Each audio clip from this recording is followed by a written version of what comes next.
Hey guys, welcome back. So today I came to actually visit my good buddy Randy. And Randy has got a really interesting project he's going to share with us. Hey Randy. Hey Gary. Thanks for being on the channel. I really appreciate it. My pleasure. Tell me about what you have going on here. You've got a really neat project. What is this? Well, it's a COVID project. Yeah. So I was looking for something, and out by Melfort we found it's a 69 Torino GT. It's got the GT stripes. It was a complete car.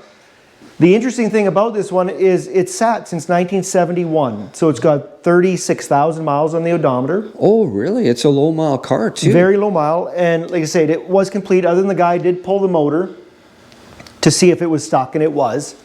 So, but it is definitely going to be rescued. It's the short deck 351 high output. So it should breathe a little fire by the time it's done. But it took a big hit to the front end. So thanks to another friend, Vince, he got me another whole section for a front, which I took bits and pieces and re-spliced it in. And Shane at J&L, I think you know him. Yeah. Frame, he got me all the specs for the frame, the dimensions, so it came in as well as true as Ford ever got it, I hope. Yeah, so. you're getting that all sorted out. So you're really saving on this. This is guys, this is a 69 Torino GT. And one way you can identify these, well, one obvious thing is he's come with a little badge on the C-pillar here, signifying that that's a GT. You can see the GT stripes on this car. This is the original color. What do they call that color, Randy? Meadowlark yellow. Wow, very unique. Yeah. I've never seen a yellow one. I've seen a lot of green ones. Yeah. And you also have the original GT rallies with this as well, the 14-inch rallies that came with this. Yeah. You need the hubcaps, but and the rings, but yeah, we got the wheels, so we got to start. So. Wow, and another thing you have is the original 351 Windsor block, is that correct? Yeah, it's the original short deck 351, so most Windsor decks were about a 1/4 inch taller. Uh-huh. But this one was built as per the 350 or the 302. So it came in at 10.7 to 1 compression. So it's going to be put back in service. We need a little bit of a bore job, and just go stock cam, stock pretty much everything. Yeah, put it back the way it was, the way it was made. She would smoke the tires from factory, so I hope it does it again. So yeah. 351 Windsor, original numbers matching block, and over here you have the transmission. Yeah, FMX 3-speed automatic. We gave her a nice cleaning last week. Some bits and pieces. We got the heads up there. They're going to have to be gone through as well in intake. The heads and the intake. That's, you know, what is incredible here is you have all the hard parts to this build, and that's really important if when you're restoring something like this. I think these are really special cars, these GTs, the 69 GTs. Do you know what the production number was on these? I couldn't honestly. I honestly don't. Well, the Torino 69, there was about just under 300,000 made, of which 250,000 were fastbacks. So the fastbacks were the main one, and they were about 40-some thousand on the hardtops. Wow. So 40-some thousand of the hardtops.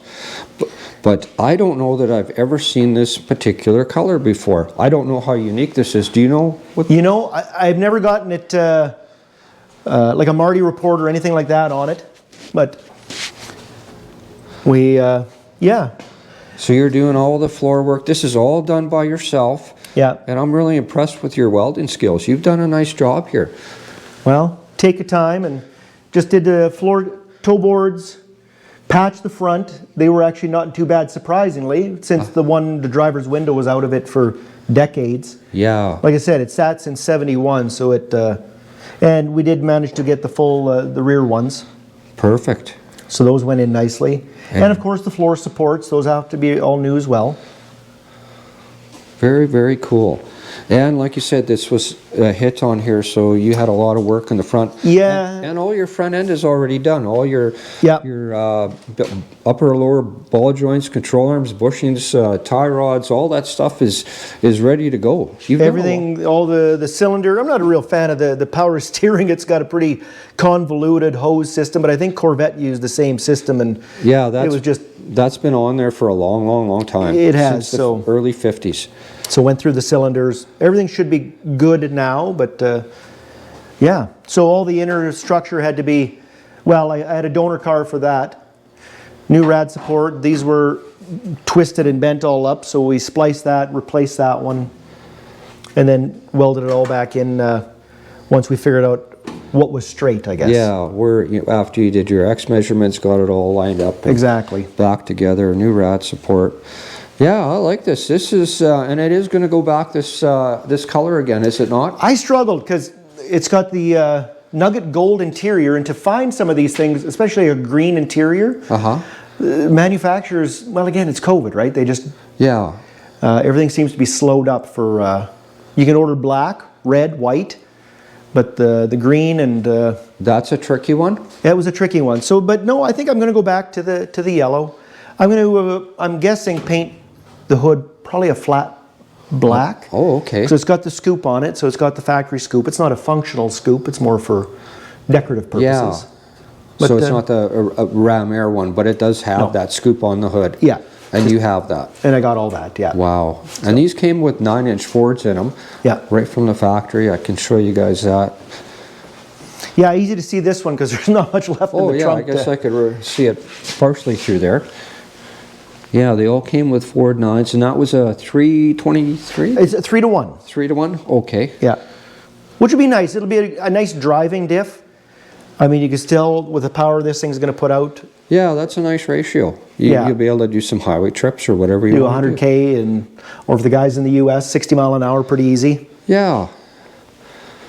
Very cool project. I'm glad you're saving on this, Randy. You're doing a nice job. You've got something else in the driveway you're going to share with us real quick. So yeah, it was just before this. Don't think I'm a Ford guy, but you know, sometimes they just come into your hands and I like them all. So you want to just keep walking outside? Yeah, let's scoot outside and look at your last project. Okay. Just leave this open, that's good. Yeah, we put together it's a 79 Ford Camper Special F250.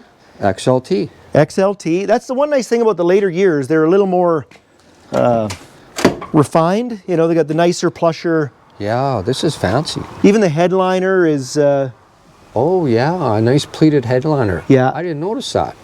I did repaint the dash. It's that padded dash, and it took about a day in the nice heat to crack again, so... It looks good. But yes. And this is a big block truck. It's a big block truck, yeah. 460. We get about, 18 or something on the highway, so it actually, it does. Ah, there we go. It's all nicely detailed in here too. You've had this out, you've gone through everything in here. Everything. So this is a 460 4-bell. You have a Holly on there, a 650. 650 Holly, yeah. Yeah, I wanted to kind of keep it. Ford used the Holly back originally. I've tried the MSD system. It worked okay, but with the vibration and the dirt roads we go down, it just wouldn't hold up. So I went back to the Ford box. I did leave some of the wiring for the MSD. I suppose that down the road, if I want to go back, I can. And this one has air conditioning, I see? Air, tilt, cruise. It's loaded. Wow. Actually, the only thing that doesn't work is the cruise. I never really bothered, but... Pretty truck though. Yeah. You did a nice job on this. So when did you finish this one? I finished this about 3 years ago. Wow. So it took me a year and a half to... And you painted that yourself? Had it all apart, right down to the last nut and bolt again. I guess the only thing I did leave in was the dash. Yeah. But yeah, I just painted it myself with help from the guys from the Dragons. That was... Did you do it in their paint booth here? Of course I did. Yeah. Very cool. It looks good. You did an amazing job. Thank you. I very much like the Torino. I can't wait to see what happens with that. Well, this is a pretty truck too. Very, very cool. It shows nice. By spring, we should have this thing out, the Torino out breathing some fire. I'm hoping. Good. Well, wow, that's good. So you got lots of plans this winter to keep plugging away on it. You know, as long as the wife keeps her projects away, I'll I'll keep pulling forward. So, well, thank you, Randy. Gary, it's been a pleasure. Yeah, I appreciate you sharing that with us. You're saving on a really super nice car, and obviously you got some skills. It shows right here. Well, I take my time. Thanks again. All right, you bet. Well, there you go, guys. A neat project in the garage. We'll maybe come back and see Randy when he's got some, more more ground covered on the Torino there. I'd really like to see that car, you know, going down the road soon. That'd be really cool. So anyway, You betcha. thanks very much, guys. I really appreciate watching, and we'll see you again.